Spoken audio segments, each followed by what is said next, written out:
యోగాలో AP trend సెంటర్గా ఉంటారన్నారు ఏపీ సీఎం చంద్రబాబు.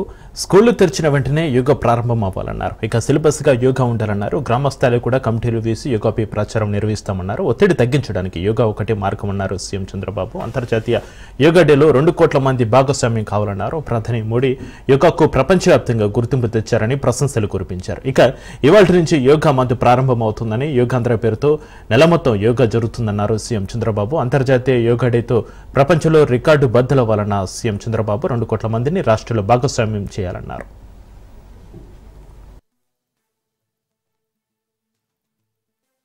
ఈరోజు ఒక ప్రత్యేకమైన సందర్భంగా ప్రెస్ కాన్ఫరెన్స్ పెడుతున్నాను. ఆంధ్రప్రదేశ్ రాష్ట్రం చరిత్రలో అధ్యాయానికి శ్రీకారం చుట్టబోతున్నాం. అదే 10వ ఇంటర్నేషనల్ యోగా డే.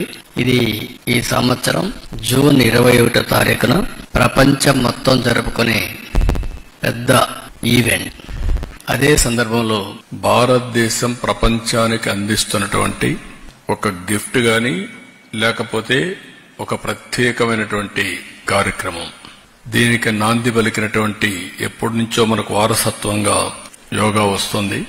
కానీ దీనికి ప్రత్యేకంగా గుర్తింపు తెచ్చిన వ్యక్తి ప్రపంచం మొత్తం నరేంద్ర మోడీ గారు. Yoga is a science, yoga is a legacy for India. అదే సమయంలో ఎన్నో వారసత్వ సంపదలకి మనం కారణమయ్యాం.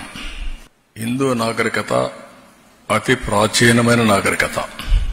అలాంటి మన దగ్గర వచ్చి ప్రపంచం మొత్తం చదువుకున్న రోజులు రాను రాను ఇవన్నీ కూడా అనేక దాడులతో లేకుంటే వేరే వాళ్ళ పరిపాలనలు ఇవన్నీ కనుమరుగయ్యే పరిస్థితి వచ్చింది.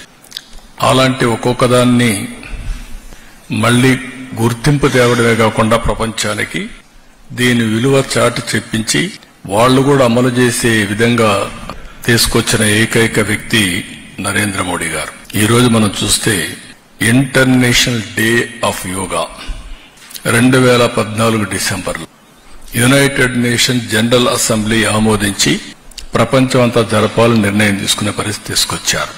దాని ప్రాముఖ్యత చెప్పడం, అదే మరిగా ఆ ప్రాముఖ్యత వాళ్ళు గుర్తించే విధంగా చేయడం, దానిపైన ఇదొక ఇంటర్నేషనల్ ఈవెంట్ కింద ఒక రోజు ప్రత్యేకంగా కేటాయించి ఈరోజు ఈ కార్యక్రమాన్ని చేసే పరిస్థితికి వచ్చారు. ప్రతి సంవత్సరం ఈ యోగా 7 నుంచి 8 గంటలు ఫిక్స్డ్ టైంలో ప్రపంచంలో అన్ని దేశాల్లో, భారతదేశంలో అన్ని ప్రాంతాల్లో జరుపుకునే కార్యక్రమం. ఈ కార్యక్రమం ఈ సంవత్సరం theme of this year yoga for one earth one health. ఇది చాలా మనందరికి కూడా ప్రతి ఒక్క వ్యక్తికి సంబంధించిన విషయం. ఇది కూడా మనం చూస్తే కొద్ది మందికో, కొన్ని ప్రాంతాలకో, కొన్ని మతాలకో కాదు, హోలిస్టిక్ వెల్ బీయింగ్.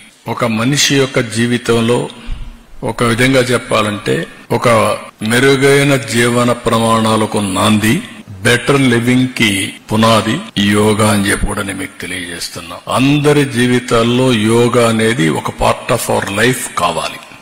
ఈరోజు అందరూ టెన్షన్ లో, స్ట్రెస్ తో ఈ యొక్క కాంపిటేటివ్ వరల్డ్ లో పరిగెత్తున్నాం. టెక్నాలజీ వల్ల ఇంకా ఈ టెన్షన్ పెరుగుతా ఉంది, స్ట్రెస్ పెరుగుతా ఉంది, లైఫ్ మెకానికల్ గా అయిపోతా ఉంది, రిలాక్సేషన్ లేని పరిస్థితులు వస్తున్నాయి. అన్ని ఉన్నా కూడా ఎక్కడో లోటు, ఆ లోటే ఈ స్ట్రెస్. అందుకనే ఈరోజు వీటికన్నిటికీ పరిష్కార మార్గం హీలింగ్ ఫ్యాక్టర్ యోగా.